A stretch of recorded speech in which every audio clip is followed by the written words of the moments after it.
Sule ungkap sering menangis saat bertemu dengan Adzam, gegara tak dianggap ayah. Pernikahan Sule dan Natalie Holscher telah berakhir dengan perceraian. Dari perkawinannya telah dikaruniai seorang anak. Pelawak Sule berbagi cerita tentang dirinya dan anak bungsunya, Adzam Adriansyah dari pernikahannya dengan Natalie Holscher. Sule mengaku saat bersama dengan Adzam Adriansyah, dirinya kerap mengeluarkan air mata. Begitu juga sang anak yang menangis saat bertemunya. Ya, ia nangis. Wajarlah karena kita kan tidak bersama dan saling berjauhan, ketika bertemu ia menangis, kata Sule ketika ditemui di kawasan Tambun, Bekasi, Jawa Barat, belum lama ini. Sule mengakui tak bisa langsung berdekatan setiap bertemu Adzam. Butuh adaptasi dan juga pendekatan khusus agar sang anak ingat dengan ayahnya. Kan gak tinggal sama saya. Pas ketemu emang butuh waktu, cuma pas bertemu mainan hal yang biasa aja.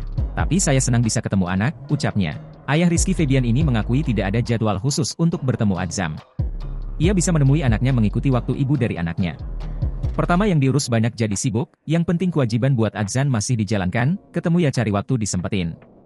Kadang bilang ke dia, Natalie, Adzam di mana ada gak? Dibilang lagi di Yogyakarta. Katanya ntar dijemput gitu, jelasnya.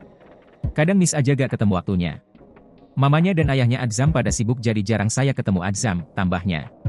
Kendati demikian, Sule tak bisa membawa Adzam menginap di rumahnya, karena Natalie Holscher tak bisa jauh dari anaknya. Saya ada perjanjian tertulis, usia Adzam memasuki 2 tahun boleh menginap, tapi belum diizinin sama mamahnya nginep di rumah saya, karena Adzam gak bisa lepas sama mamanya, ujar Sule.